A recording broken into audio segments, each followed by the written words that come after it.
start by putting today's, or tomorrow's date, rather, since we are doing these notes for class tomorrow. So 226 at the top, these are notes 11-6. We are graphing from slope-intercept form. And these are equations that are not in y equals mx plus b form. We have to kind of transform them or rearrange them to get them into that correct form. Put your page number 59.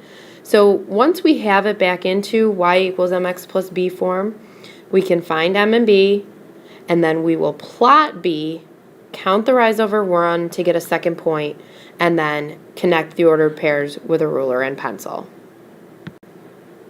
So the first example says, what are the slope and y-intercept of the graph 5x plus y equals -3?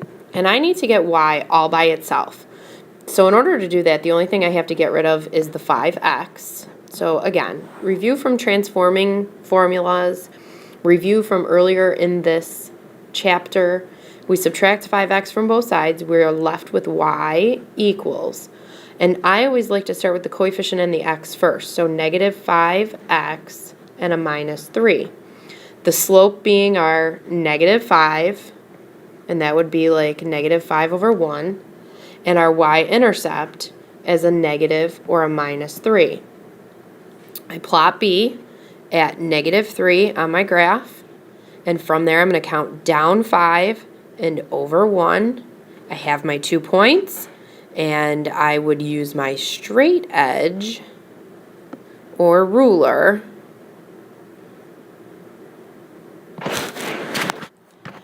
to connect all of the dots.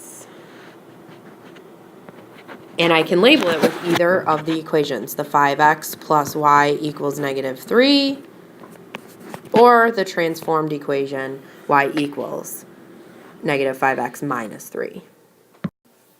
Example number 2 says graph 2x plus 4y equals -3 using the slope and the y-intercept.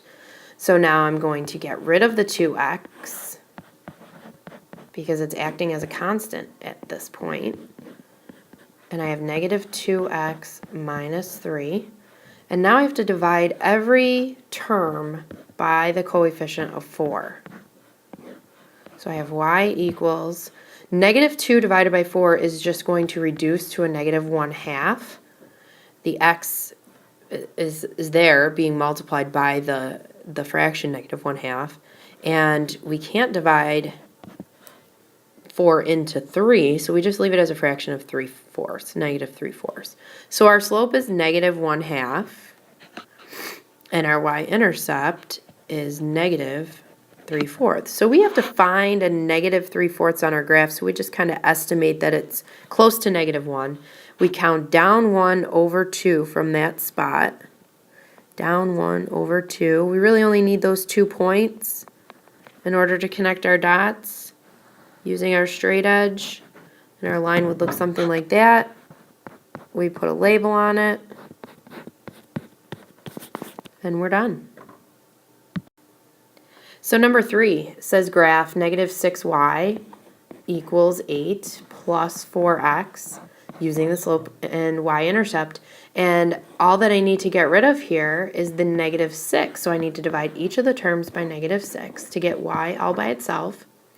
8 divided by -6 is really going to just reduce to a -1 2/6, which is 1 1/3,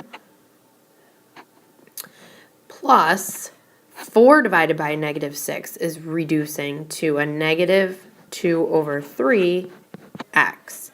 Slope being -2/3, y-intercept -1 1/3. And we estimate that -1 1/3 is there on our graph, down 2 spaces over 3. Down 2 spaces over 3. And we connect our dots and give it a label. Remember, at any time, stop the video or pause me and do the question on your own to see if you get the same answer in the end.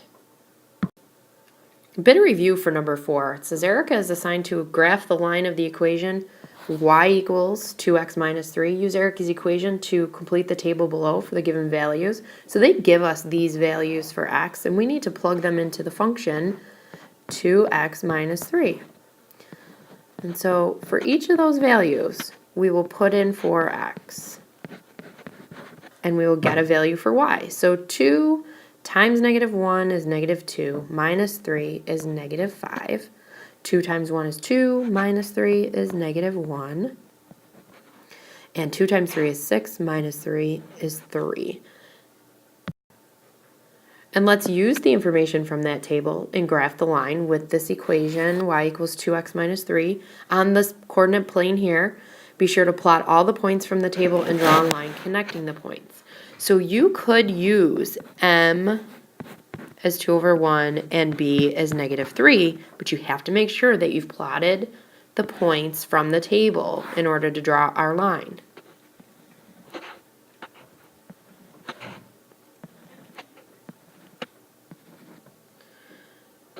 And I'm going to connect the dots using a straight edge and label the line.